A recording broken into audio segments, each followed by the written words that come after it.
नीचे साहिब बन की सतनाम।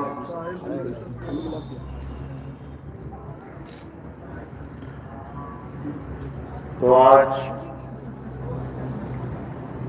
परम पिता परमात्मा की अपार कृपा से रसूलाबाद कानपुर देहात में ये मूल ज्ञान का प्रचार प्रसार हो रहा है। बहुत बड़े भाग होते हैं उन जीवों के जो अपने पूरे जीवन काल में एक बार भी इस मूल ज्ञान को सुन पाते हैं, और उससे भी बड़े भाग होते हैं उन जीवों के जो इस ज्ञान को थोड़ा सा भी समझ पाते हैं। क्योंकि सुनना आसान है, आए बैठे घंटा 2 घंटा सुन के चले गए, लेकिन इसको समझना बहुत मुश्किल है। ये सबकी समझ में आने वाला ज्ञान नहीं है। कोई सोचे कि मैं आज ये सत्संग सुन लूंगा, मुझे सब बात समझ में आ जाएगी, मैं ज्ञानी बन जाऊंगा, विवेकी बन जाऊंगा, तो ऐसा बिल्कुल नहीं है। हजारों लोग, लाखों लोग सत्संग सुनते हैं, लेकिन चंद लोगों का विवेक जाग पाता है। कुछ ही लोग बात को गहराई से समझ पाते हैं, बाकी सुन के भूल जाते हैं। इसलिए कबीर साहब समझाते हैं कि लाखन में कोई समझ न पई है, और कोटि मध्य जानेंगे, कहें कबीर सुनो भाई साधो, हमें बिरले हंस पहचानेंगे। यानी कोई बिरला ही होता है जो मेरी बात को समझ पाता है। सुनने वाले तो लाखों हैं, लेकिन समझने वाला बहुत बहुत बहुत कम लोग हैं। तो आज अरदास करते हैं मालिक से कि जो भी सत्संग को सुन रहे हैं, जहां तक भी आवाज जा रही है, लाइव के माध्यम से या सत्संग के माध्यम से, उन सबका विवेक जगे और क्या मैं समझाना चाह रहा हूं वो अच्छे से समझ पाए, ताकि उनके जीवन का कल्याण हो, इस मनुष्य जन्म को वो सफल कर पाए और अपने मालिक के पास वापस इस मृत्यु लोक को, काल के लोक को छोड़ के सदा सदा के लिए अपने परमात्मा में लीन हो जाए। तो आज का सत्संग शुरू करने से पहले परमात्मा के नाम पे जयकारा लगाएंगे, फिर सत्संग शुरू करेंगे।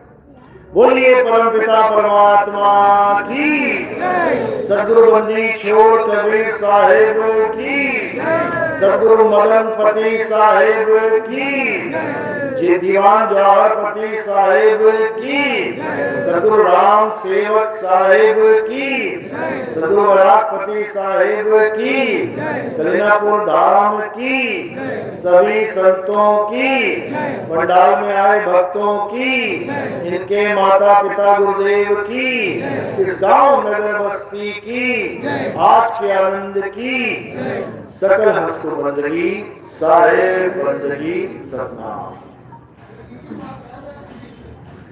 तो कबीर साहब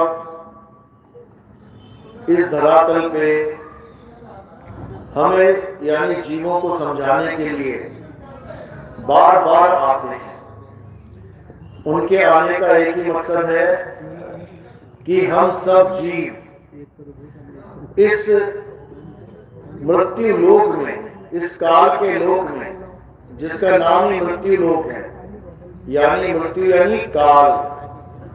कहते हैं तेरी मृत्यु आ गई है, यानी तेरा काल आ गया है। तो ये काल का लोक है जहां पर कोई भी एक भी ऐसा जीव नहीं है जिसकी किस्मत में मौत नहीं लिखी है। सब A to Z, यहां तक कि हम वेद पुराण पढ़ते हैं, उसमें हमें पता लगता है कि ब्रह्मा विष्णु महेश जी की भी एक आयु सीमा है। ब्रह्मा जी कितने वर्ष जीवित रहते हैं, उसके बाद विष्णु जी कितने वर्ष रहेंगे, शंकर जी की क्या आयु है, आयु तक लिखी गई है। यानी जो भी धरातल पे आ गया, जो भी जन्म में आ गया, उसका मरण निश्चित है। ये काल का लोक है, काल की नगरी है। लेकिन एक ऐसी चीज है जो जन्म मरण में नहीं आती, वो क्या है, कैसे प्राप्त होगी, इसका भेद समझाने के लिए कबीर साहब बार बार संसार में आते हैं। कबीर साहब इसलिए नहीं आते कि तुम्हें कोई मंत्र जपवाना है, कि तुम्हें कोई नाम जपवाना है, कि तुम्हें कोई पूजा पाठ करवाना है। दिन में 3-3 बार पूजा पाठ करते हैं कबीरपंथी। या तुम्हें कोई देसी घी का दिया जलवाने आए थे। कहते हैं जब तक देसी घी का दिया नहीं जलाओ जब तक भगवान खुश नहीं होता। बताओ तो गरीब कब जलाएगा?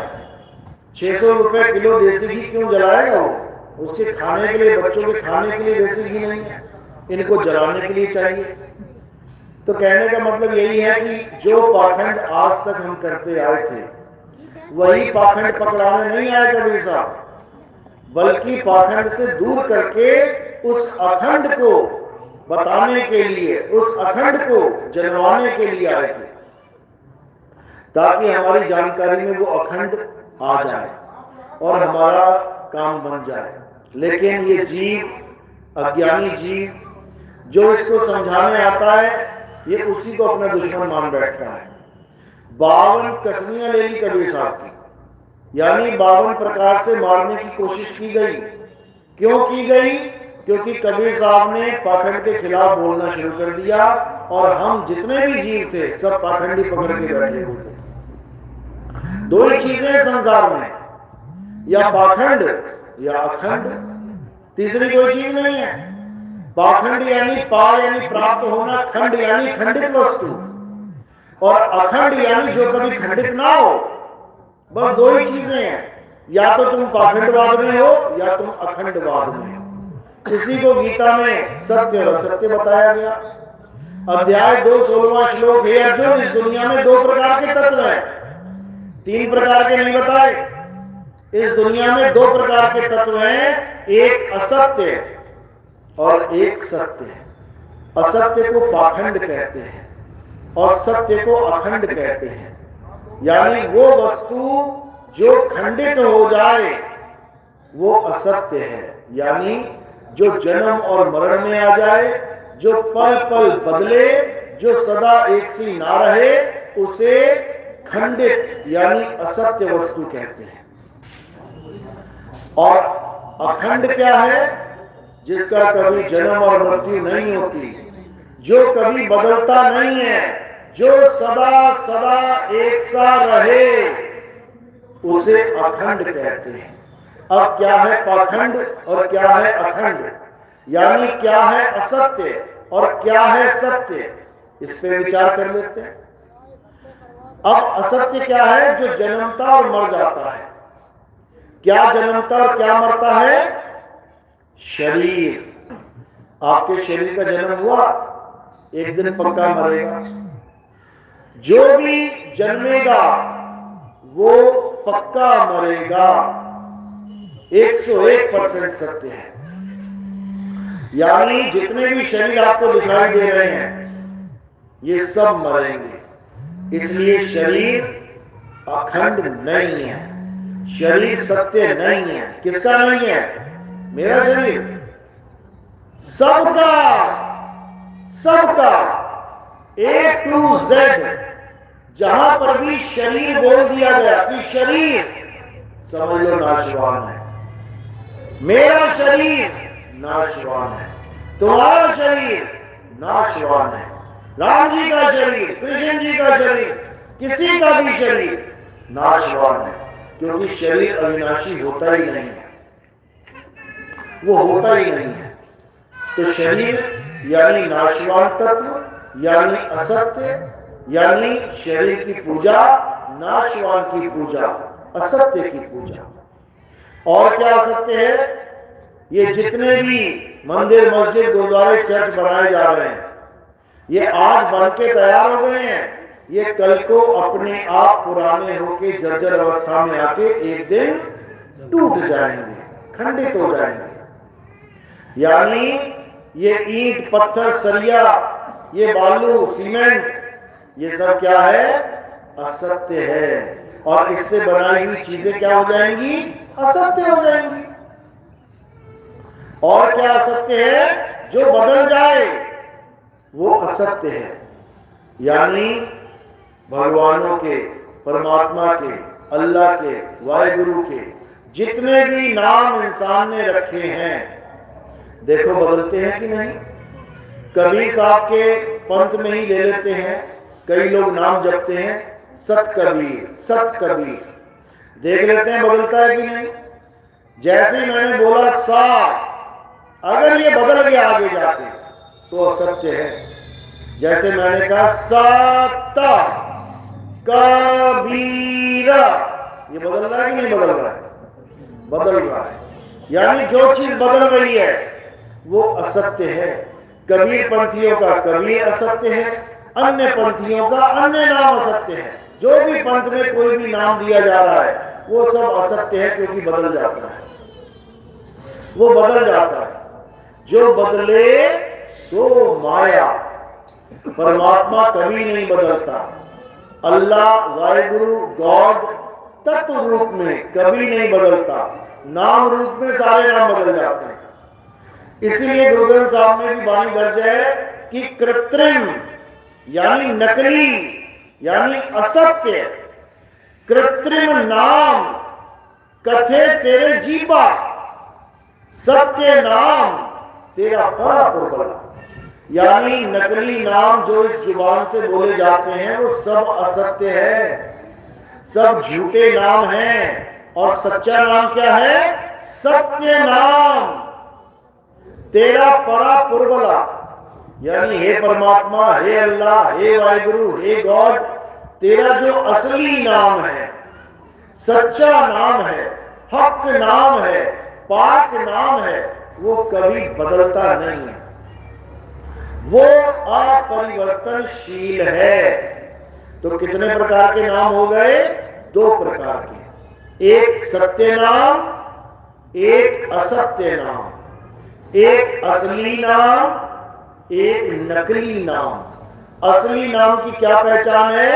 वो बनता बिगड़ता नहीं है, वो बनाया और बिगाड़ा नहीं जा सकता। और नकली नाम की पहचान है कि उसे बनाया भी जा सकता है, मिटाया भी जा सकता है। अभी तुम लिख दो कबीर, लिख दिया कागज पे, अभी रबड़ उठा के मिटा दो, मिट गया। कोई भी नाम लिख दो, उसके बाद रबड़ से मिटा दो, मिट जाएगा। तो जब नाम मिट ही गया तो सच्चा कहाँ रहा हो? इसीलिए गुरु ग्रंथ साहब में वाणी दर्ज है, कबीर साहब कहते हैं, ओ अंकार आदि में जाना, लिखे और मेटे ताही ना माना। कहते जो नाम लिखने और मिटने वाले हैं, भाई मैं उस नाम को नाम नहीं कहता। वो क्या है? वो 52 अक्षर है, वो इंसानों के द्वारा बनाए गए 52 अक्षर है। मैं उसको सत्य नाम नहीं बोलता, वो सत्य नाम है ही नहीं। सत्य नाम क्या है? जिसे कोई मिटा नहीं सकता, लिख नहीं सकता, बोल नहीं सकता, जिसे कोई कानों से सुन नहीं सकता, आंखों से देख नहीं सकता, वो है सत्य नाम। और उसी को संतों की भाषा में आत्म तत्व कहते हैं। आत्म तत्व, आत्म तत्व ही सतनाम है। और नाशवान तत्व माया है। ये 5 तत्व माया है। ये जन्मते मर जाते हैं, बनते बिगड़ जाते हैं, पल पल बदल जाते हैं, सदा एक से नहीं रहते। तो गीता में भी बता दिया, कबीर साहब ने भी बता दिया कि दोनों नाम को जान लो और उसमें से एक को छोड़ दो। कह रहे एक नाम को जान के, कौन से वाले नाम को जान के? सत्य नाम को जान के। एक नाम को जान के दूजा दे बाहर, चंचल से निचल भया, नहीं आवे नहीं जा। यानी सच्चे नाम को जान ले कि सच्चा नाम क्या होता है, और उसके बाद नकली नामों को छोड़ दे।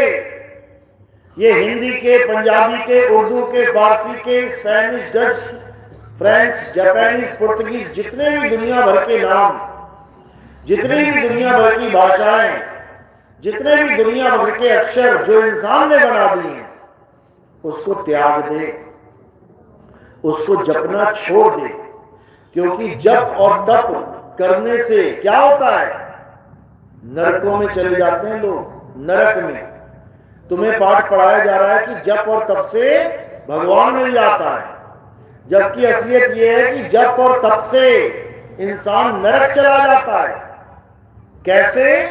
वाणियों में दर्ज है, तपोराज राजो नरकम, यानी तपस्या करने से राज मिलता है और राज भोगने के बाद नरक मिल जाता है। तो इनडायरेक्टली यही समझाया जा रहा है कि तपस्या करोगे तो राज मिल जाएगा और राज भोगोगे तो नरक में चले जाओगे। इसलिए कबीर साहब ने तुम्हारे नरक के दरवाजे बंद कर दिए। कैसे? उन्होंने जप और तप ही छुड़वा दिया। उन्होंने जप और तप ही छुड़वा दिया। कहते ना मैं जप में, ना मैं तप में और ना एकांत निवास में, मोको कहां ढूंढे रे बंदे, मैं तो तेरे पास में। यानी जिस परमात्मा को हम ढूंढ रहे हैं, जिस परमात्मा के लिए हम सोच रहे हैं कि मरने के बाद जन्नत में जाएंगे, मरने के बाद स्वर्ग में जाएंगे, मरने के बाद हेवन में जाएंगे, कबीर साहब कहते हैं मरना छोड़, तुझे जीते जी जन्नत मिल जाएगी। कैसे? जब अल्लाह ही मिल गया तो जन्नत भी मिल गई, जब राम ही मिल गया तो स्वर्ग भी मिल गया, जब वाहिगुरु मिल गया तो जीते जी सचखंड मिल गया, जो गॉड मिल गया तो जीते जी हेवन मिल गया। मरने के बाद वाला स्वर्ग नरक नहीं चाहिए कि मरने के बाद तुम्हें आस लगा दी गई। किसने देखा मरने के बाद? कौन कहां गया? और अगर कोई पहुंच भी गया तो बताने आया क्या कि मैं स्वर्ग पहुंच गया हूं? जीते जी जा नहीं सकते, मरने के बाद आ नहीं सकते, तो बता कौन रहा है? यही बात समझनी है। तो क्या करना है? कहते हैं अज्ञानी को स्वर्ग नरक है, हरि जाने को नहीं, और जिस भव से सब लोग डरते हैं, सो भय हमरे नहीं। कहते हैं अज्ञानी को स्वर्ग नरक है। ये जितने भी डरावा दिया जाता है ना, अज्ञानियों को दिया जाता है। मरने के बाद तू नरक में चला जाएगा, मरने के बाद तुझे स्वर्ग मिल जाए, अज्ञानियों को दिया जाता है ये ड्रामा। कहते अज्ञानी को स्वर्ग नरक है, हरि जाने को नहीं। जिसको जीते जी हरि मिल गया वो क्या स्वर्ग और क्या नरक जाएगा? उसको तो परमात्मा ही मिल गया, उसको कहीं नहीं जाना। अब तो परमात्मा में समाना है। अरे ना कहीं आना ना कहीं जाना, आपे में आप समाना। यानी अपने असली स्वरूप में, उसी स्वरूप को परमात्मा कहते हैं, उसमें समाना है। क्योंकि तुम्हारा स्वरूप और परमात्मा का स्वरूप दो नहीं है। समझ लो, अगर सोने की छड़ में से थोड़ा सा टुकड़ा गिर जाता है तो क्या है? वो सोना ही है। दोनों का स्वरूप एक ही है, लेकिन कोई जानता नहीं और कोई जानता है। जो जानता है वो स्वयं सत्य है, जो नहीं जानता वो कल को जान लेगा, वो भी सत्य हो जाएगा। तो इसी को समझना है। इतनी सी बात समझने में पूरा जन्म बीत जाता है। इसी को सोहम अवस्था कहा जाता है। सोहम, सोहम का मतलब ये नहीं कि तुम मंत्र जपने लग जाओ, सोहम सोहम सोहम। मंत्र जपने वालों के लिए कबीर साहब ने क्या बोला? अरे जो जन होंगे जौहरी, रतन लेंगे बिलगाए, और सोहंग सोहंग जपी मुआ, मिथ्या जन्म गवाए। जो लोग सोहम सोहम जपते हैं, कह रहे मिथ्या जन्म गवाए, उनका जन्म झूठे में बीत जाता है। क्योंकि सोहम सोहम जपना नहीं है, क्या करना है? सोहम हो जाना है। तुम्हें ऐसा गुरु मिलना चाहिए जो तुम्हें सोहम सोहम जपवाए नहीं, तुम्हें तुम्हारा भेद बता के सोहम ही बना दे। इसीलिए साहिब ने बोला कि श्वासा कीकर सिमरनी, ये हाथ वाली नहीं चाहिए। श्वासा कीकर सिमरनी और कर अजपा का जाप, परम तत्व का ध्यान धर, सोहम आपे आप। कहते बस तू परम तत्व का ध्यान करना सीख ले। परम तत्व यानी आत्म तत्व। कौन करेगा ध्यान? जीव करेगा ध्यान। किसका? अपने सत्य स्वरूप का, अपने आत्म स्वरूप का। क्योंकि परमात्मा का सत्य स्वरूप और हमारा सत्य स्वरूप एक ही है। कबीर साहब वाणी में समझाते भी हैं, सत्य स्वरूपी नाम साहिब का, सो निज नाम हमारा। यानी मेरा निज नाम और परमात्मा का सत्य स्वरूप एक ही है, एक ही है। निज नाम यानी मेरा नाम, किसी और का नहीं। अल्लाह अल्लाह नहीं जपना, वाहिगुरु वाहिगुरु नहीं जपना, गॉड गॉड नहीं जपना, राम राम नहीं जपना, कबीर कबीर नहीं जपना। तुम्हें कौन से नाम से मुक्ति मिलेगी? तुम्हारे निज नाम से। तुम्हें तुम्हारा नाम जानना है। बच्चा एडमिशन लेता है स्कूल में, अपना नाम का आई कार्ड लगा के घूमता है। तुम्हें एयरपोर्ट में जाना है, अपने नाम का आई कार्ड दिखाना पड़ता है, वो तुम्हारा निज नाम है।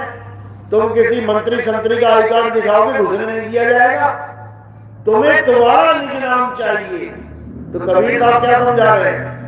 अरे 3 गुणों की भक्ति में भूल पड़ा संसार, और कहे कबीर निज नाम बिन कैसे लागे पार। ये जीव जब तक अपने निज नाम को नहीं जान लेता, ये पार होने वाला नहीं है। भूल जाओ। तो पार होने का एक ही तरीका है, अपने निज नाम को जान लो, यानी अपने सत्य स्वरूप को जान लो। बुल्ले शाह यही समझा के गए हमें। कहते बुल्ला की जाना मैं कौन। वो ये नहीं कह रहे बुल्ला की जाना अल्लाह कौन, बुल्ला की जाना वाहिगुरु कौन, बुल्ला की जाना राम कौन। वो कह रहे बुल्ला की जाना मैं कौन। अब मैं कौन जनवाने वाला जल्दी नहीं मिलता। भगवान के नाम जपाने वाला गली गली में मिल जाएगा। अल्लाह का नाम बताने वाला गली गली में मिल जाएगा। राम का नाम, वाहिगुरु का नाम, गॉड का नाम बताने वाला गली गली में मिल जाएगा।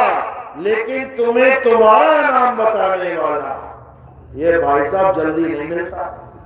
इसलिए बाबा नानक भी कहते हैं वाणी में, जग में नाम अलग है संतों। अलग यानी तुम्हें भगवानों के नाम जपाने वाले बहुत मिल जाएंगे, लाखों करोड़ों बैठे हैं। तुम्हें दूसरों के नाम जपाने वाले लाखों मिल जाएंगे, लेकिन तुम्हें तुम्हारा नाम बताने वाला कहते हैं करोड़ों अरबों में कोई बिरला होगा। उसका नाम भेदी गुरु होता है, उसको भेदी गुरु कहते हैं। उसको जपी तपी सन्यासी नहीं कहते कि ये महाराज जी 8 करोड़ बार नाम जपवा के तुम्हें आत्मज्ञान करवा देंगे, ये 10 करोड़ बार नाम जपवा के तुम्हें बेड़ा पार करवा देंगे, बर्बाद करवा देंगे ये लोग। इसलिए साहब ने बार बार समझाया कि नाम जाप छोड़ दो और आत्मा से खुद को जोड़ लो। कौन जुड़ेगा? जीव, यानी जीवात्मा परमात्मा से जुड़ जाए तब कल्याण हो जाएगा। आत्मा कह लो, परमात्मा कह लो, एक ही बात है। जीव परमात्मा नहीं है कि कोई सोचे जीवात्मा कह लो परमात्मा कह लो एक ही बात है, बिल्कुल नहीं।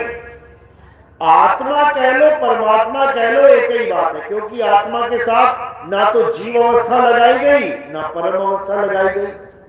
तो वो आत्मा का मतलब होता है अचल अखंड अविनाशी, और परमात्मा ही अचल अखंड अविनाशी है।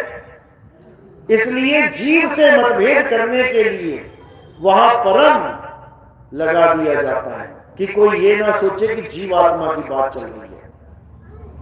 यानी एक जीवात्मा है जो अज्ञानी है और एक परमात्मा है जो सर्वज्ञ ज्ञानी है। तो इसी को समझना है। तो अब क्या करना है? अब जीव से पीव होने की राह पे चलना है। जीव से जीव होने की राह पे नहीं चलना है कि यहां पर भी जीव बने बैठे हुए हो और परमात्मा के पास भी जीव ही बने बैठे रहे, फिर क्या फायदा? कई लोग ये बात करते हैं कि जैसे यहां बैठे हो वैसे तुम किसी लोक में जाके बैठ जाओगे, परमात्मा का सिंहासन लगा होगा और तुम जैसे आज यहां बैठे हो वैसे परमात्मा के सामने बैठ जाओगे जाके। ये महाज्ञान है। अरे यहां इसलिए बैठे हैं क्योंकि अज्ञानी जीव है, इसलिए गुरु को ऊपर का दर्जा दिया गया, चेले को नीचे का।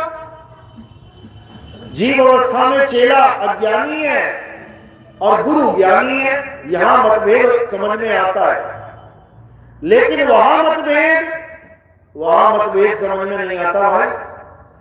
यानी यहां गंगा को गंगा कहो और समुद्र को समुद्र कहो, समझ में आता है, लेकिन जब गंगा समुद्र में समा गई, उसके बाद कोई कहे कि समुद्र में समाने के बाद भी गंगा के सामने समुद्र बैठेगा, नहीं बैठेगा।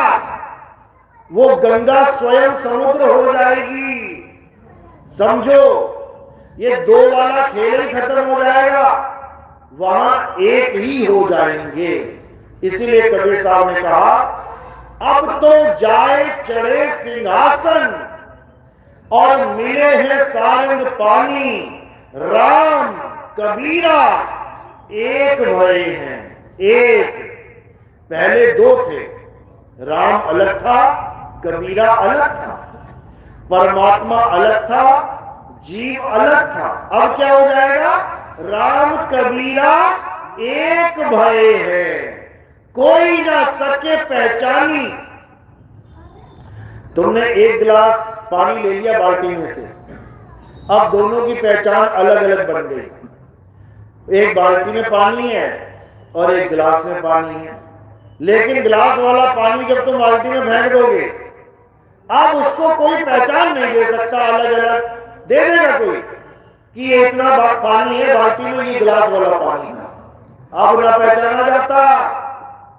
समझ लो, अगर कोई गुरु ये कह रहा है कि तुम इतनी बार नाम जप लो, इतनी बार भगवान का नाम जप लो, भगवान तुम्हें दर्शन देंगे, तो मूर्ख बना रहा है। वो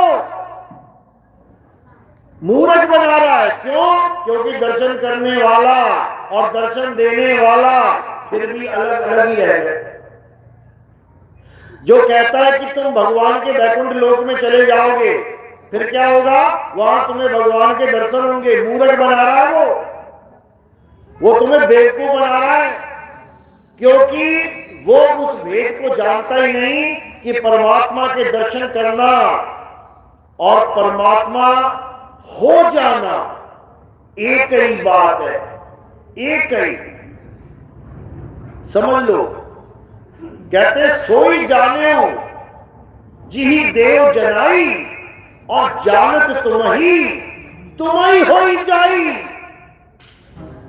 ये बोलते तो सब है, ये अज्ञानी जीव, लेकिन इसको समझ नहीं पा रहे।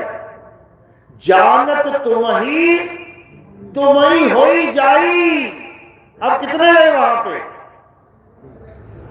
बस यही समझना है।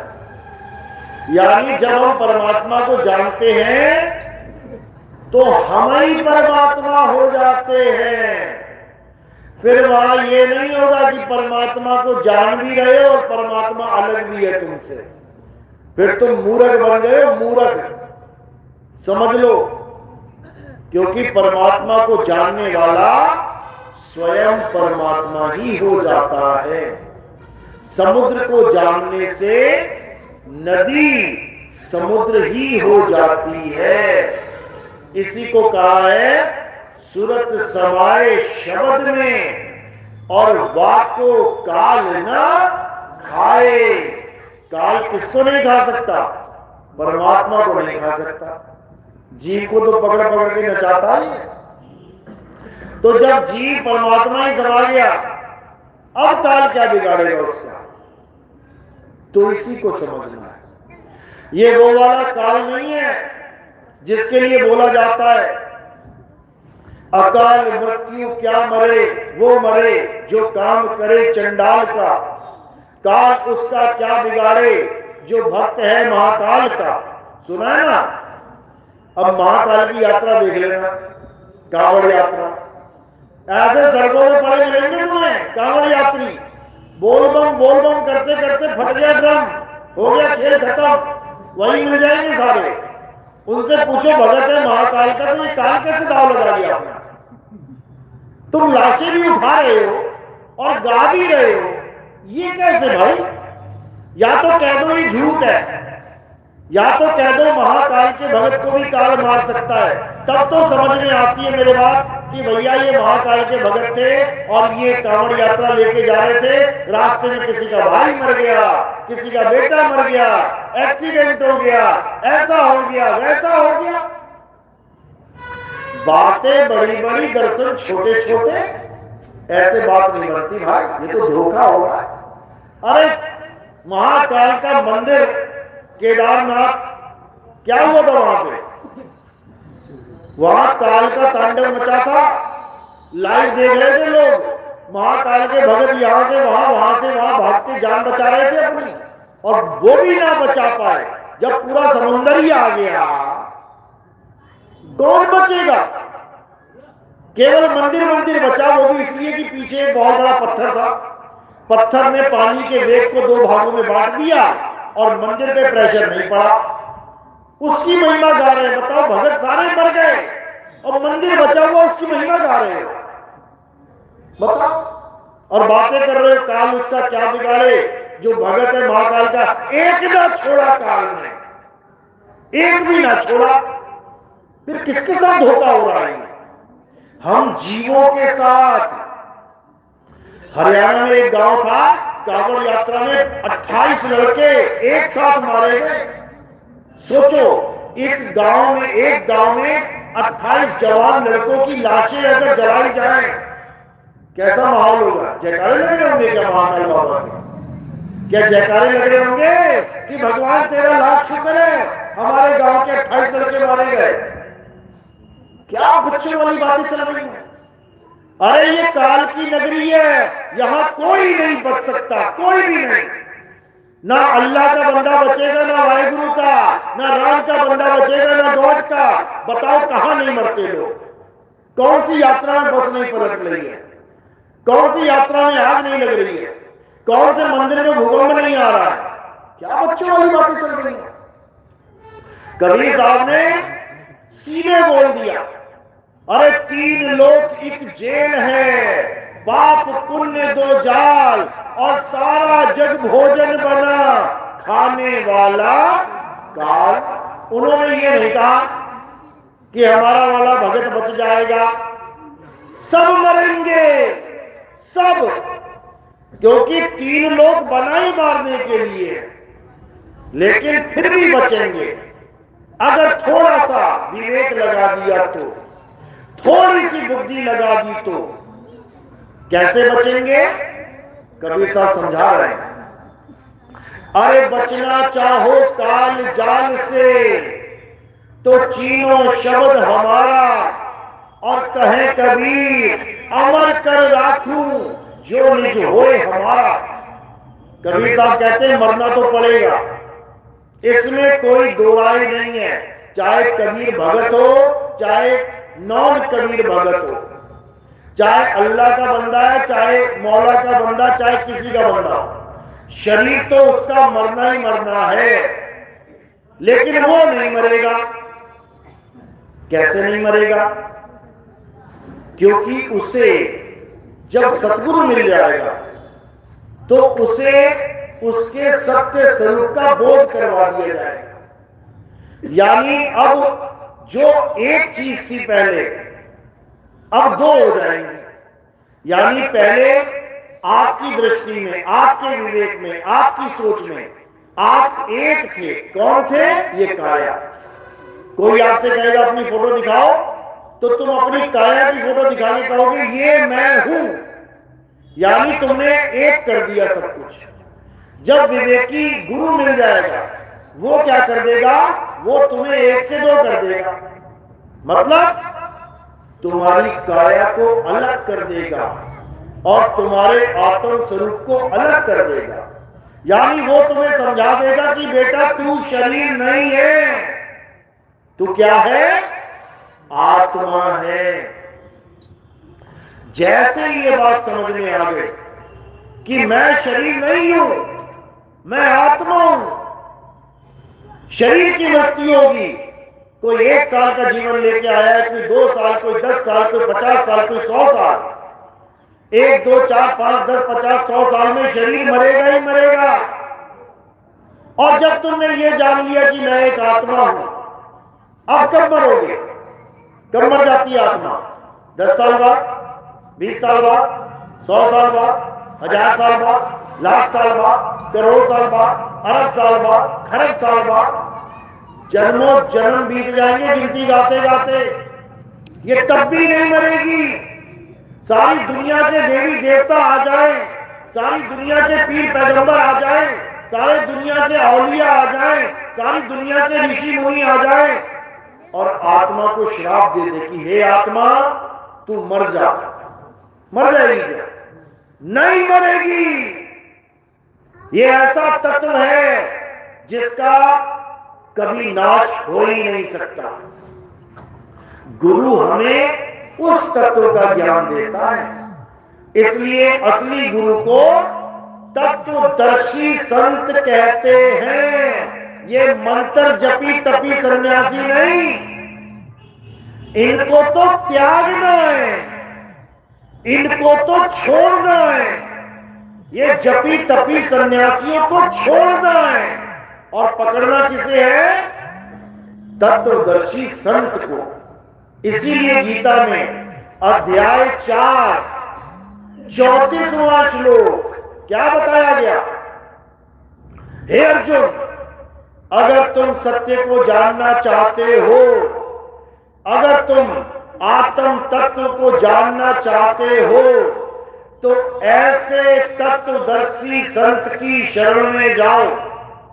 तत्वदर्शी क्यों बोला है? क्योंकि तत्वदर्शी का मतलब होता है जो हमें असली तत्व का दर्शन करवा दे, नकली तत्व का दर्शन भी करवा दे और असली का भी करवा दे। नकली तत्व का दर्शन इन आंखों से होता है, यानी आकाश, वायु, अग्नि, धरती और जल। इसका दर्शन कैसे होता है? इन 5 तत्वों के द्वारा उसका दर्शन होता है, इंद्रियों के द्वारा दर्शन होता है। तुम आसमान को देख सकते हो, तुम हवा को महसूस कर सकते हो इंद्रिय के द्वारा, तुम अग्नि को देख सकते हो, तुम जल और पृथ्वी को देख सकते हो इंद्रियों के द्वारा। तो नकली तत्व का दर्शन करवा के नकली तत्व से छुड़वा देता है, छोड़ दे इसको। और असली तत्व का दर्शन कैसे होता है? वो इन इंद्रियों से नहीं होता, इन आंखों से नहीं होता, वो इन काया माया से नहीं होता। उसका दर्शन करने के लिए एक खास चीज है जो तुम्हारे पास है, उसको क्या कहते हैं? उसको सूरत कहते हैं, सूरत। उस सूरत के द्वारा तुम्हें दर्शन हो सकता है। कैसे होगा? कबीर साहब समझा रहे हैं। सूरत से देख ले वह देश, सूरत से देख ले वह देश, देखत देखत दिखण लागे, मिट गए सकल अंदेश, सूरत से देख ले वह देश। यानी केवल सूरत यानी ध्यान के द्वारा परमात्मा का दर्शन हो सकता है, लेकिन वो दर्शन ऐसा नहीं होता जैसे तुम मेरा और मैं तुम्हारा कर रहा हूं, ऐसे नहीं होगा वो। उसका दर्शन कैसे होता है? उसका दर्शन आत्म बोध से हो जाता है। यानी जब तुम अपने स्वरूप को जान लोगे ध्यान के द्वारा, तब तुम्हें परमात्मा का स्वरूप खुद ही पता लग जाएगा। इसीलिए बोला है कि पहले खुद को जान, तब खुदा को जान पाएगा। यानी खुद में आ, तब मिलेगा खुदा। खुद में आना ही खुदा को पाना है। इसीलिए मुसलमान फकीरों ने अपनी वाणियों में क्या बोला उस समय? उन्होंने कहा अनल हक, बहुत मशहूर है ये। और हमारे ऋषियों ने भी क्या कहा? अहम ब्रह्मस्मि, यानी मैं ही ब्रह्म हूं। यही मुसलमान फकीर कह रहे हैं। अनल हक यानी मैं ही खुदा हूं। बहुत बड़ी बात है ये।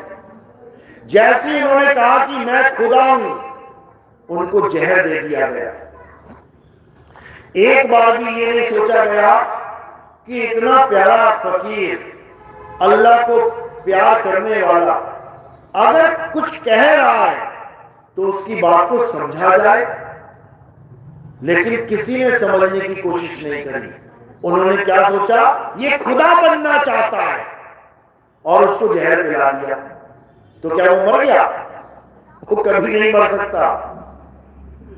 जिसने ये कह दिया कि अनल हक, उसको तुम सारी उम्र मारते रहो तो ना मरेगा। जिसने ये कह दिया कि मैं ही सत्य हूं, मतलब ये नहीं कि मैं ही सत्य हूं, मतलब ये कि मैं सत्य तत्व हूं, मैं ये असत्य काया नहीं हूं। जिसने ये बोध कर लिया कि मैं आत्मा हूं, मैं शरीर नहीं हूं, उसको तुम क्या मारोगे भाई? उसको तुम्हारे बस की बात नहीं है मारना, क्योंकि वो जान गया है कि मैं ही आत्मा हूं, और आत्मा अजन्मा, नित्य, शाश्वत, पुरातन और सनातन है। गीता में बता रखा है इसके बारे में कि आत्म तत्व को ना तो कोई पैदा करता है, ना ही उसका कभी नाश होता है। तो खुदा की तो डेफिनेशन है, खुदा को ना तो कोई पैदा कर सकता है, ना उसका नाश कर सकता है। परमात्मा को ना तो कोई पैदा कर सकता है, ना उसका नाश कर सकता है। यही तो है, बस नाम अलग रख दिया। वहां पर हक कह दिया, हक, यहां पर सत्य कह दिया। यहां कह रहे ईश्वर सत्य है, वहां कह रहे अल्लाह अल हक। भाषा का फर्क है, चीज एक ही है। यहां कह रहे पानी पी लो, वहां कह रहे ड्रिंक वाटर, एक ही बात है, लेकिन समझ में नहीं आ रही है। इसी बात को समझाने के लिए कबीर साहब ने कहा, जल में नीन प्यासी, मोहे देखत आवे हासी, आत्म ज्ञान बिना नर भटके, कभी काबा कभी काशी। मुसलमान भाई काबा भाग रहा है कि वहां जाके अल्लाह मिल जाएगा, हिंदू भाई काशी भाग रहा है कि वहां जाके भगवान मिल जाएगा।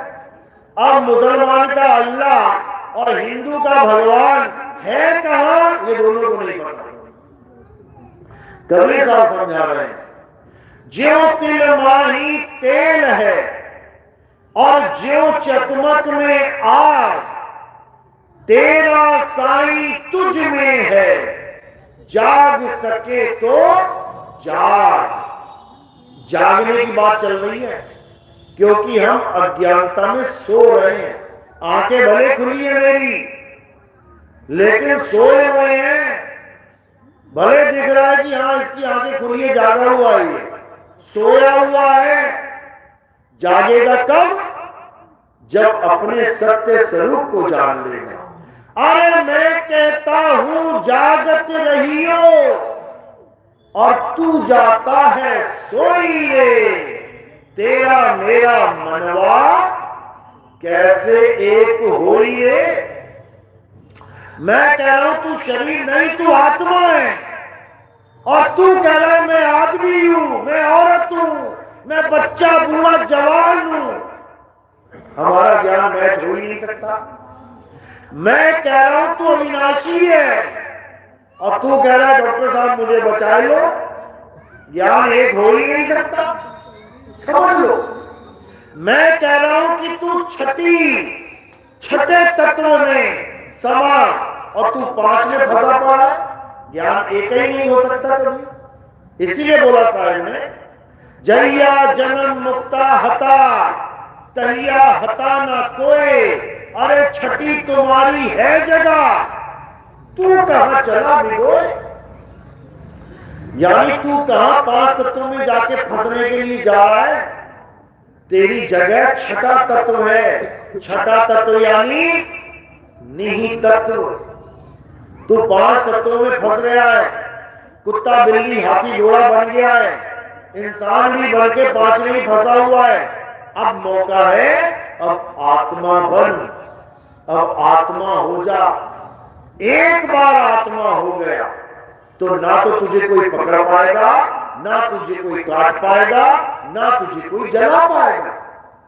नैनम छिंदन्ति शस्त्राणि नैनम दहति पावका न चैनम क्लोदन तापे न शुष्यति मारुता। हे अर्जुन, इस आत्मा को ना तो शस्त्र काट सकता है, ना अग्नि जला सकती है, ना वायु सुखा सकती है, ना जल भिगो सकता है। इस आत्मा का कोई कुछ नहीं बिगाड़ सकता। इस आत्म तत्व को जान लेना ही इस इंसान जन्म का परम लक्ष्य है। तो क्या करना है अब? 17वां श्लोक। हे अर्जुन, जो अपनी आत्मा में रमण करते हैं, जो अपनी आत्मा में तृप्त हैं, जो अपनी आत्मा में संतुष्ट हैं, उनके लिए कोई धार्मिक कर्म कर्तव्य लागू ही नहीं होता। उसे किसी मंदिर में जाके राधे राधे राम राम करने की जरूरत नहीं है। उसे किसी मस्जिद में जाके कोई नमाज पढ़ने की जरूरत नहीं है। उसे किसी गुरुद्वारे में, चर्च में जाके कोई नाम जपने की, प्रेयर करने की जरूरत नहीं है। क्यों? क्योंकि ये सब 52 अक्षर हैं। चाहे राम राम कह ले, चाहे अल्लाह अल्लाह कह ले, चाहे वाहिगुरु वाहिगुरु कह ले, चाहे गॉड गॉड कह ले, चाहे नमाज पढ़ ले, चाहे प्रेयर कर ले, चाहे अरदास कर ले, चाहे चालीसा पढ़ ले, क्या है ये? अक्षर हैं। कहां पे लिखे गए हैं? कागज पे। किससे लिखे गए हैं? कलम से। किसके द्वारा लिखे गए हैं? दावात के, इंक के, स्याही के। तो कहते हैं कागज कलम कलेस राम रंग होरी हो, वो रहा शेष का शेष राम रंग होरी हो। ये 52 अक्षर लेख यानी लिखने में आते हैं। ये किसी भी भाषा की पूजा पाठ देख लेना, ये 52 अक्षरों के द्वारा बनाई जाती है। तो कह रहे हैं 52 अक्षर लेख राम रंग होरी हो, वो रहा शेष का शेष राम रंग होरी हो। समझ लो। तो इसी को जानना है, इसी को समझना है कि कैसे 52 अक्षरों से परे उस परमात्मा को जाने, आत्म तत्व को पहचाने और 52 के जाल से निकल जाए। हिंदू हिंदी के 52 के जाल में फंसा है, मुसलमान अरबी 52 के जाल में फंसा है, सिख पंजाबी 52 जाल में फंसा है और ईसाई अंग्रेजी के 52 के जाल में फंसा है। ये अपने अपने अक्षर छूट नहीं रहे इनसे। एक भी अपने अक्षरों को छोड़ने के लिए तैयार नहीं है। और जब तक अक्षर को छोड़ेगा नहीं, तब तक नी अक्षर मिलेगा नहीं। इसलिए साहब ने बोला, मदन साहब ने क्या कहते हैं? सोई गुरु पूरा कहावे, जो 2 अक्षर का भेद बतावे, एक छुड़ावे एक लखावे, तब प्राणी निज घर को जावे। यानी सच्चा गुरु कौन है? इसी को अरबी में कामिल मुर्शिद कहते हैं, बाखबर कहते हैं। एक होता है मुर्शिद यानी गुरुजी, एक होता है कामिल मुर्शिद यानी सतगुरु जी। दोनों में फर्क है। तो कह रहे हैं सतगुरु यानी कामिल मुर्शिद कौन है? नमाज पढ़ाने वाला नहीं, नमाज छुड़ाने वाला, राम राम जपवाने वाला नहीं, राम राम छुड़वाने वाला, अल्लाह अल्लाह वाहिगुरु वाहिगुरु जपवाने वाला नहीं, अल्लाह अल्लाह वाहिगुरु वाहिगुरु छुड़वाने वाला, उसे कामिल मुर्शिद कहते हैं। जपवाने वाले तो घने बैठे हैं, जितने मर्जी देख लो। तो मदन साहब यही समझा रहे हैं, सोई गुरु पूरा कहावे, अधूरा नहीं। अधूरा गुरु होता है गुरुआ और पूरा गुरु होता है सतगुरु, जो तुम्हें सच्चा नाम बता के झूठा नाम छुड़वा दे। सोई गुरु पूरा कहावे, जो 2 अक्षर का भेद बतावे, एक छुड़ावे एक लखावे, तब प्राणी निज घर को जावे। यानी सच्चा गुरु वो होता है जो दो प्रकार के अक्षरों का ज्ञान दे दे। एक 52 अक्षर जो जीभ से बोले जाते हैं, और एक आदि अक्षर जो जीभ से बोला ही नहीं जा सकता, श्वासों में उसको जपा ही नहीं जा सकता। तो इसी दो अक्षरों का भेद बताने वाले को सदगुरु कहते हैं। 52 अक्षर जीव आधारा, आदि अक्षर जीव्या से न्यारा, वाही को सत सिमरन कहिए। सत्य सिमरन एक असत्य सिमरन है। असत्य सिमरन है 52 अक्षरों का, और सत्य सिमरन है 52 से परे उस नी अक्षर का। तो कह रहे एक छुड़ावे, ये 52 अक्षर छुड़वा दे, एक लखावे, वो आत्म अक्षर लखा दे, तब प्राणी निज घर को जावे। तब ये प्राणी अपने निज घर को चला जाएगा, अपने असली घर को। ये काल की दुनिया छूट जाएगी और अपना असली घर मिल जाएगा। उसके बाद उसे कहीं आना जाना नहीं पड़ेगा। सदा सदा के लिए जन्म मरण से उसका पीछा छूट जाएगा। तो यही समझाया जा रहा है, लेकिन जल्दी समझ में नहीं आता, इसलिए 52 अक्षरों के चक्कर में सारा जीवन बर्बाद हो जाता है। गुरु ग्रंथ साहब ने वाणी दर्ज है, 52 अक्षर जोड़े आन, सक्या न अक्षर एक पहचान, सत का शब्द कबीरा कहे, पंडित होए सो अनपढ़ रहे। यानी 52 अक्षर जोड़े आन। हिंदुओं ने 52 अक्षर जोड़ जोड़ के अपने वाले नाम बना लिए, अपनी आरती पूजा बना ली। जय अम्बे गौरी, जय जम्बे गौरी। क्या है? जा या 2 अक्षर जोड़ दिए। पहले जा अलग था, या अलग था। अब क्या किया? 2 अक्षर जोड़ दिए। पहले जा या, ऊपर पूरी मात्रा वो डंडी लगा दी, बन गए जय, यानी जोड़ दिया। तो यही कबीर साहब समझा रहे हैं कि अक्षर जोड़ जोड़ के नाम बना लिए, अक्षर जोड़ जोड़ के आरतियां बना ली, अक्षर जोड़ जोड़ के चालीसा बना ली, अक्षर जोड़ जोड़ के वेद पुराण गीता भागवत बना ली। ये सब कैसे बनाया? अक्षर जोड़ जोड़ के। तो कह रहे 52 अक्षर जोड़े आन, और सक्या न अक्षर एक पहचान। अब ये एक अक्षर क्या है? ये वही अक्षर है जिसे लखाया जाता है, और 52 अक्षर जिसे छुड़ाया जाता है। एक अक्षर यानी अविनाशी। अक्षर का मतलब अविनाशी, शर का मतलब होता है नाशवान। शर के आगे आ लग गया तो अविनाशी। तो कहते हैं अविनाशी का लखाव कराने वाला, यानी आत्मा का लखाव कराने वाला। किसको? जीव को। यानी जीव को, जीवात्मा को परमात्मा का लखाव कराने वाला, इसको बोला जाता है। यानी एक छुड़ाए एक लखाए, तब प्राणी निज घर को जाए। तो यही कबीर साहब समझा रहे हैं। फिर कह रहे हैं 52 अक्षर लोक त्रय, सब कुछ इन्हीं माही। सारी पूजा पाठ, सारे हवन यज्ञ, सब कुछ इन 52 नहीं है। सारी दुनिया के नाम, सारी दुनिया के वस्तुओं के नाम, तुम्हारा नाम, मेरा नाम, इस काया में जितने भी अंग है उसके नाम, इस काया में जितने भी कुछ भी दिख रहा है, हड्डी मांस रुद्र कुछ भी, वो सब 52 का खेल है। तो कह रहे हैं 52 अक्षर लोक त्रय, सब कुछ इन्हीं माही। ये अक्षर खिल जाएंगे। खिल जाना यानी क्षर हो जाना, नाश हो जाना। ये अक्षर खिल जाएंगे, वो अक्षर इनमें नहीं।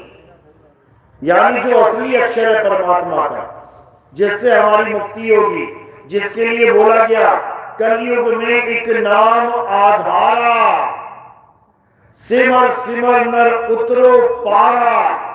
ये वो नाम नहीं है जो तुम्हें जपवाए जा रहे हैं वृंदावन में। राधे राधे राधे राधे जप लो।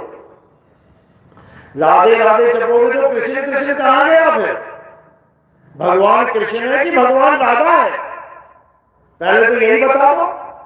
अरे परमात्मा पुरुष है कि स्त्री है? किस लिंग में जानोगे परमात्मा को? अगर दुनियावी दृष्टि से भी देखो तो परमात्मा पुरुष आता है, परमात्मी नहीं आता।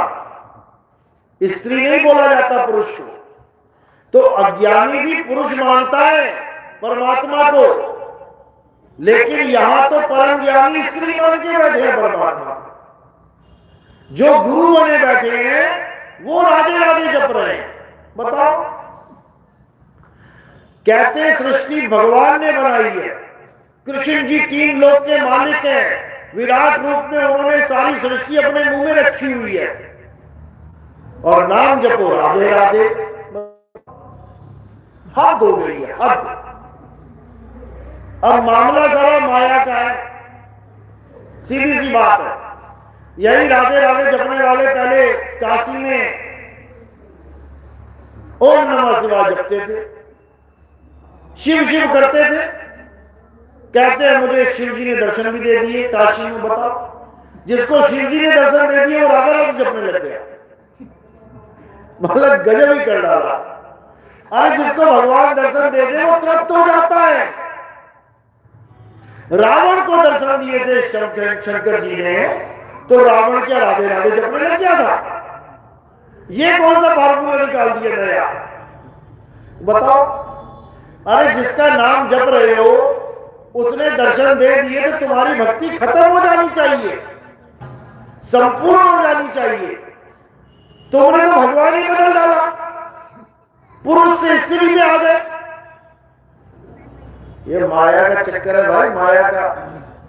काशी में रोटी के लाले पड़े थे, रोटी मांग मांग के नहीं मिल रही थी, गरीबी में जीवन जा रहा था, हालत खराब हो गई थी,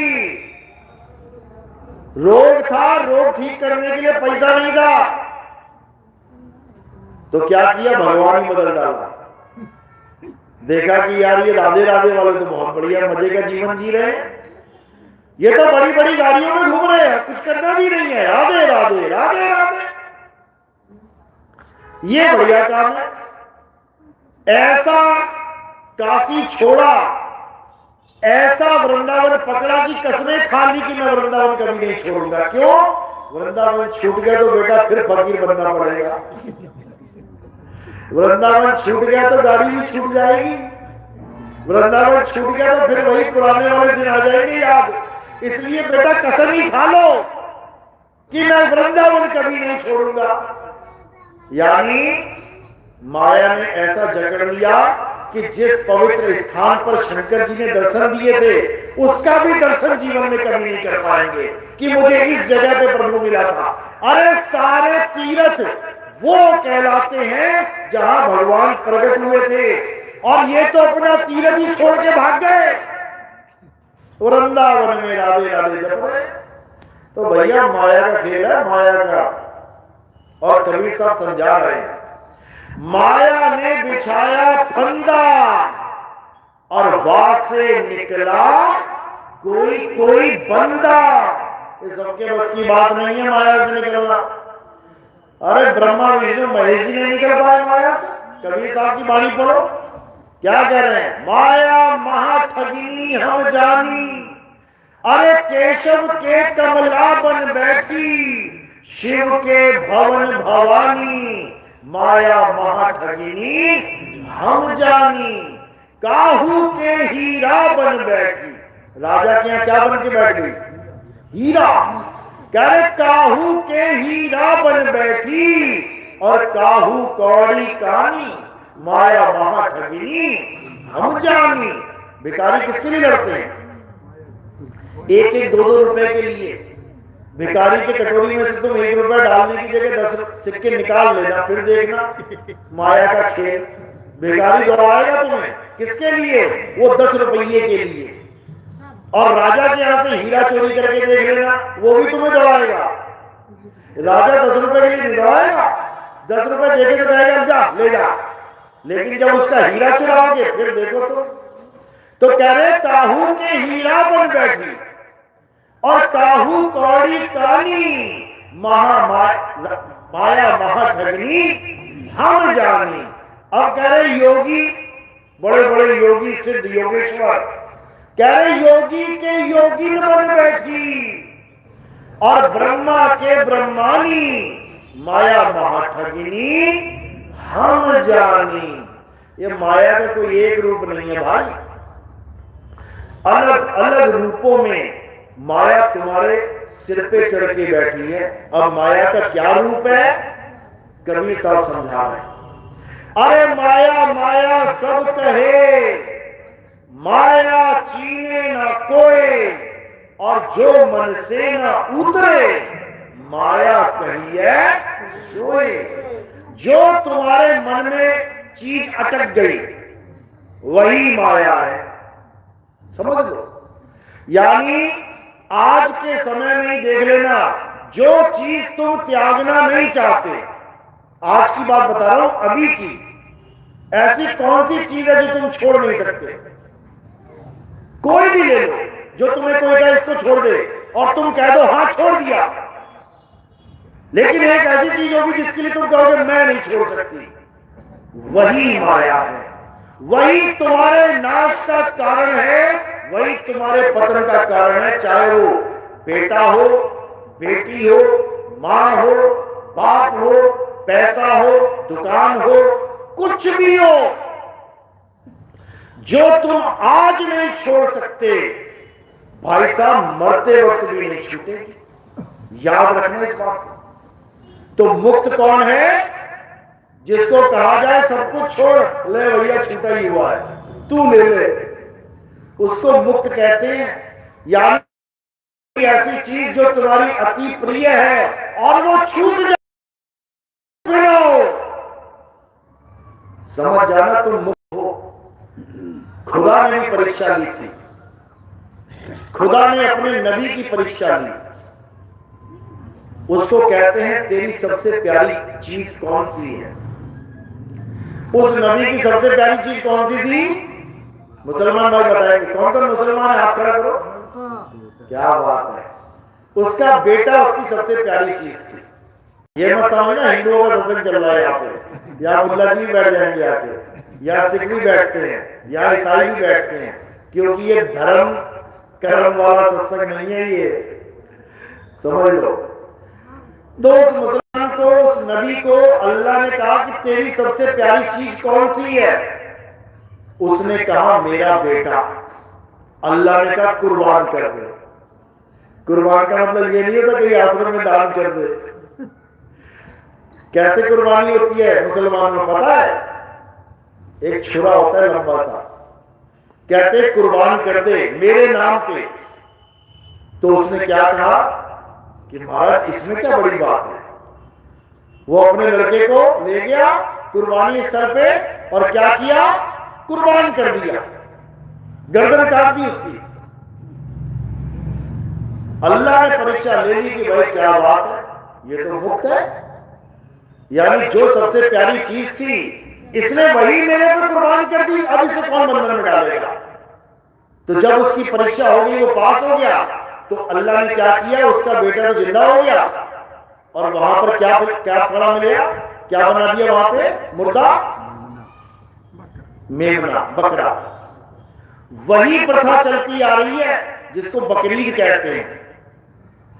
अब अल्लाह ने तो परीक्षा ली थी उसकी, वो भी सबसे प्यारी चीज बोल के, और मुसलमान जितने काट रहे बकरे जो उनके प्यारे है भी नहीं, अल्लाह ने उनको कहा भी नहीं कि तू भी काट, अपने आप ही धक्के से काटे जा रहे हैं। ये जिक्र कर, ये बताने के लिए कि मैं भी अपनी सबसे प्यारी चीज कुर्बान कर सकता हूं अल्लाह के नाम पे।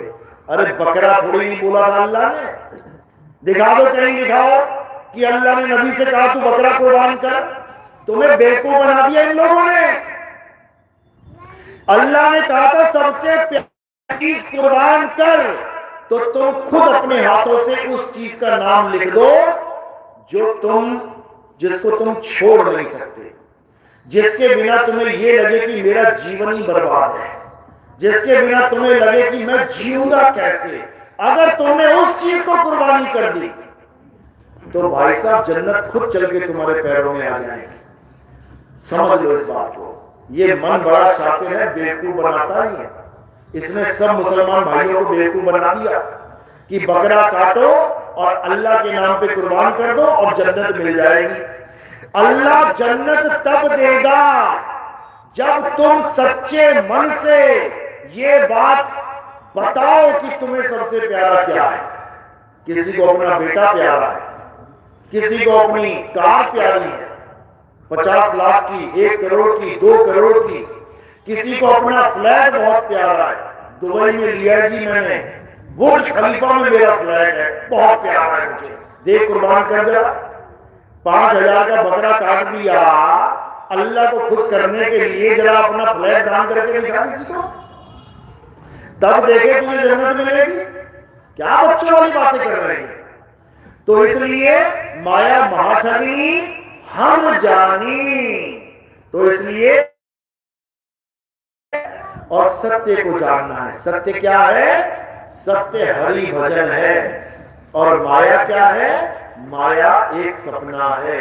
ये संसार जगत एक सपना है। सपने से प्यार करोगे बेटा, सपने नहीं आओगे। सत्य से प्यार करोगे तो सत्य में समाओगे। इसीलिए बोला उमा कहूं मैं अनुभव अपना, सत हरि भजन जगत सब सपना। कह ही रहे सपना, लेकिन सपना छूट नहीं रहा किसी का। सपने में ही आनंद ले रहे, सपने में ही सब कुछ चल रहा है। तो ठीक है, अब क्या करना है? अब सत्य को जानना है और आत्म तत्व ही परम सत्य है। बोलिए परमपिता परमात्मा की सदा ही जय। साहिब बंदगी सतनाम। तो अब आरती का समय है। आरती कैसे करते हैं समझ लो। हमारे यहाँ आरती किसी जड़ वस्तु की नहीं होती। हमारे यहाँ आरती किसी नाशवान तत्व की नहीं होती। हमारे यहाँ आरती किसी काया माया की नहीं होती। हमारे यहाँ आरती किसकी होती है? हमारे यहाँ आरती आत्म तत्व की होती है। हमारे यहाँ आरती शब्द गुरु की होती है। हमारे यहाँ संतों को शरीर नहीं आत्मा माना जाता है। इसलिए साहब कहते हैं संत हमारी आत्मा, हम संतन के जीव, संतन हम में रम रहे, जीव माखन में घीव। यानी हमारे यहाँ आत्म देव की आरती होती है। कैसे होती है आरती समझ लेना। जैसे आरती चालू होगी सबने खड़े हो जाना है अपनी अपनी जगह पे और एक लाइन बना लेनी है।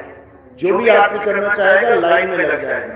कोई बंधन नहीं है, जिसको नहीं करनी ना करे, लेकिन जो करेगा वो पूरी ईमानदारी से पूरी लाइन में लग के करेगा। तो कैसे होगा? थोड़े से पत्ते लेने हैं फूल के, फूल ले लो, मेरे सिर के ऊपर रख देना। सिर के ऊपर क्यों रखा? क्योंकि पैर के अंगूठे से लेके सिर की चोटी तक ये क्या दिखाई दे रहा है? नाशवान शरीर।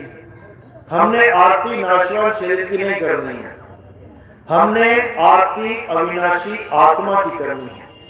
तो हमने क्या किया? हमने ये फूल नाशवान शरीर से परे रख दिए। जब नाशवान शरीर से परे रख दिए तो ये आत्म देव को समर्पित हो जाते हैं, आत्म देव के चरणों में समर्पित हो जाते हैं। तो फूल आपने आत्म देव को समर्पित कर दिए और सेवा में कोई कुछ योगदान करना चाहेगा वो आपने कहां रखने हैं? चरणों में रख देने हैं। माया का स्थान सबसे नीचे चरणों में बताया है और फूलों का स्थान सबसे ऊपर परमात्मा के लिए बताया है। तो इस माया से हम क्या करते हैं ये भी समझ लो। हमने अपने जीवन काल में कोई आश्रम नहीं बनाया।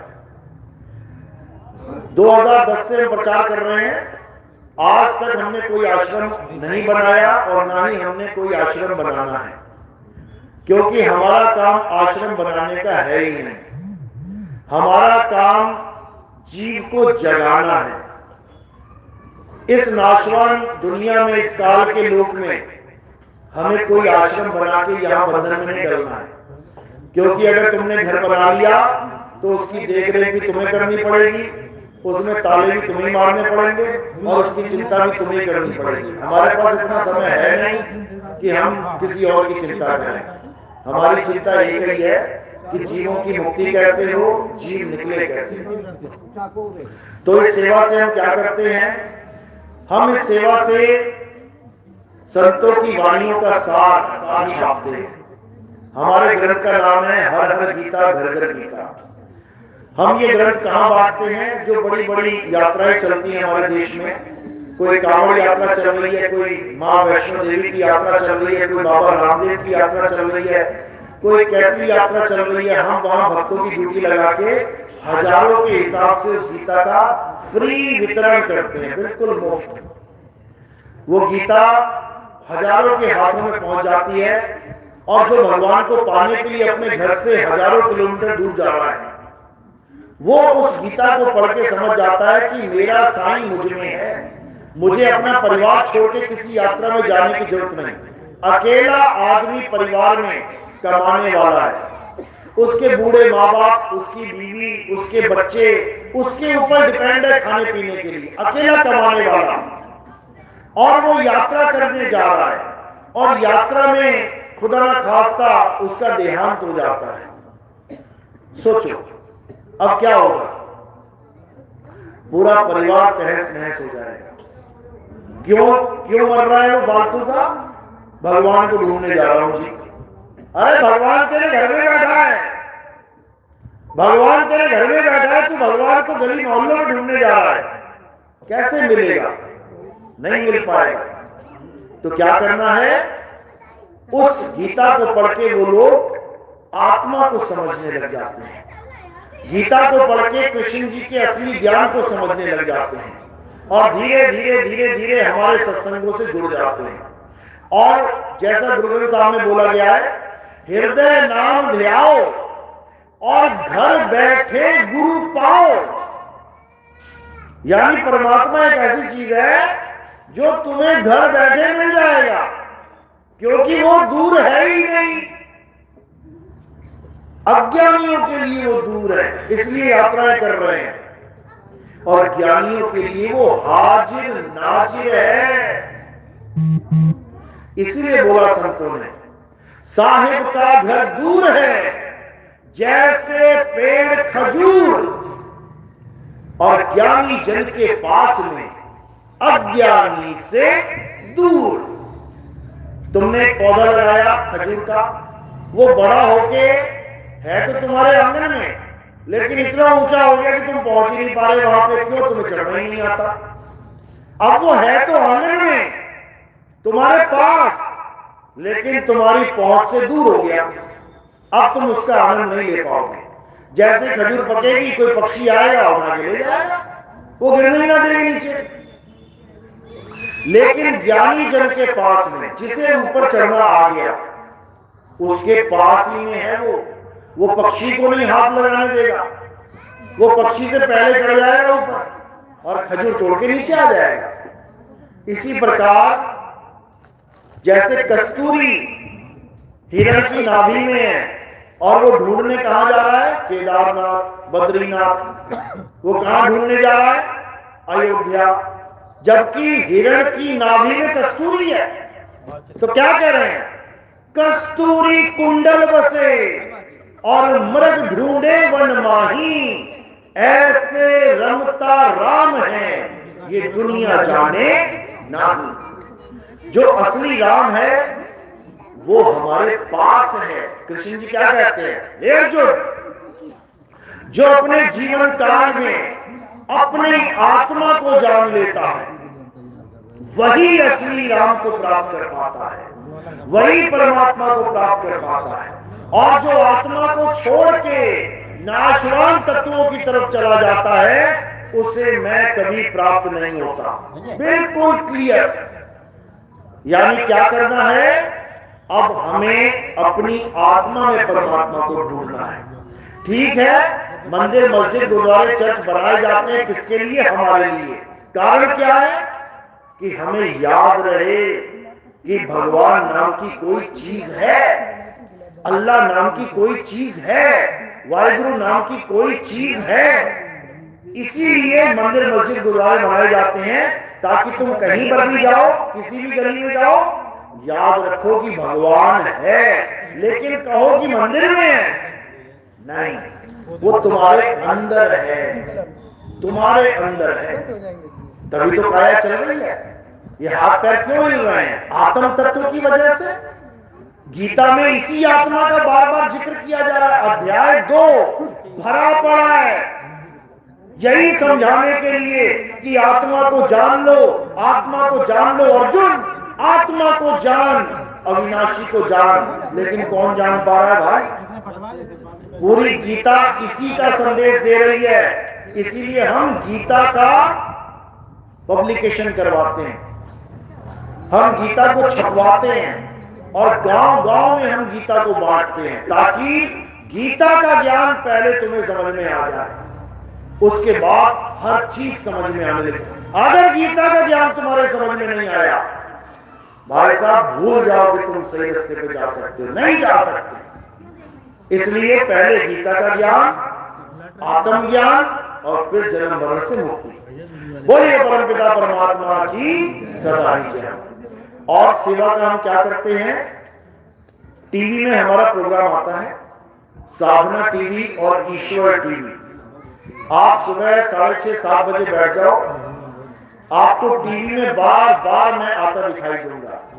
मैं क्यों आऊंगा? बाकी बाबाओं की कमी है क्या? ज्ञान बताने के लिए बहुत सा ज्ञान चल रहा है टीवी में। 10-10, 20-20, 50-50 लाख देके टीवी में आते हैं बाबा जी। तो मेरे आने की क्या जरूरत है? वो बाबा जी आते हैं ये बताने के लिए कि नाम जपो, नाम जपो, नाम जपो। और बीच में मैं आ जाता हूं, नाम छोड़ो, नाम छोड़ो, नाम छोड़ो और आत्मा को जानो, आत्म तत्व को पहचानो। तो इतना सा संदेश देने के लिए मुझे लाखों रुपए देना पड़ता है वहां पे। तो वो कहां से आता है? वो आपकी सेवा से आता है, वो आपके दान से आता है। आपके दान का हम कोई बड़े बड़े मार्बल संगमरमर नहीं लगवाते। हमने आश्रम ही नहीं बनाया तो हम संगमरमर क्या लगवाएंगे? और संगमरमर तो चीख चीख के कह रहा है कि मेरे संगमरमर, यानी जो मेरा संग करेगा पक्का मरेगा। लेकिन किसी बाबा से संगमरमर छूटे ही नहीं रहा। उसके आश्रम में आम फर्श नहीं मिलेगा आपको सीमेंट वाला, क्या मिलेगा? बड़े बड़े संगमरमर के आश्रम बनाते रहो, माया इकट्ठी करते रहो। उसके बाद कोई एक चेला ऐसा आ जाएगा जो क्या करेगा? वो बाबा जी के दूध में थोड़ी सी गोलियां मिला के दे देगा। बाबा जी सदा के लिए सो जाएंगे, प्रभु के चरणों में लीन हो जाएंगे और चेला भी जाके गद्दी में बैठ जाएगा। ये माया का खेल है भाई। कबीर साहब कहते हैं, गुरु को चेला विष देवे, जो गाठी हो दाम, और पुत्र पिता को मारता, ये माया का काम। यानी अगर गुरुजी ने माल इकट्ठा किया है तो बवाल होगा। गुरुजी चले जाएंगे तो चेला चेला आपस में लड़ जाएंगे, मारेंगे एक दूसरे को, भगा देंगे लाठियां मार मार के और खुद गुरुजी बन के बैठ जाएंगे। देख लो कोई आश्रम बताओ जहां लाठियां नहीं चल रही। अरे पंजाब में राधा स्वामी का आश्रम था, वहां लाठियां चल गई। बाबा ये जगमाल वाली के आश्रम थे, वहां लाठियां चल गई। और पता नहीं कौन कौन से आश्रमों में, जय गुरुदेव बाबा के यहाँ देखो, जैसी बाबा जी गए वहां 20 फाड़ हो गए, 20 गुरुजी बन बैठ गए। तो ये सब माया का खेल चलता ही रहेगा। अब बाबा माया इकट्ठी ना करे, बाबा के पास एक झोपड़ी हो, बाबा के पास एक झोपड़ी हो, बताओ कौन लड़ेगा उस झोपड़ी के लिए? लड़ेगा कोई कि मैं अपना मकान छोड़ के झोपड़ी में बैठूंगा? कोई ना बैठेगा, सब भाग जाएंगे।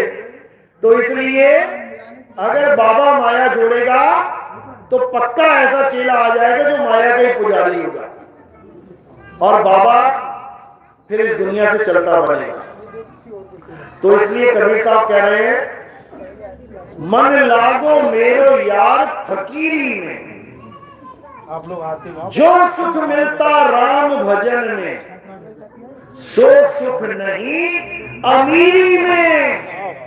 ये गाने वाले लोगों के आश्रम 100-100 करोड़ के हैं, 100-100 करोड़ के फकीर बैठे हुए हैं यहाँ पे, जो एक प्रोग्राम के कम से कम 10-10 लाख, 25-25, 50-50 लाख रुपए लेते हैं संगत से, और बाणी गाएंगे मन लागो मेरे यार फकीरी में। और तुम पैसा ना दो तो तुम्हें ऐसा श्राप देके जाएंगे कि तुम दोबारा बाबा जी का मुंह ना देखो। ये असली बात बता रहा हूं मैं आपको।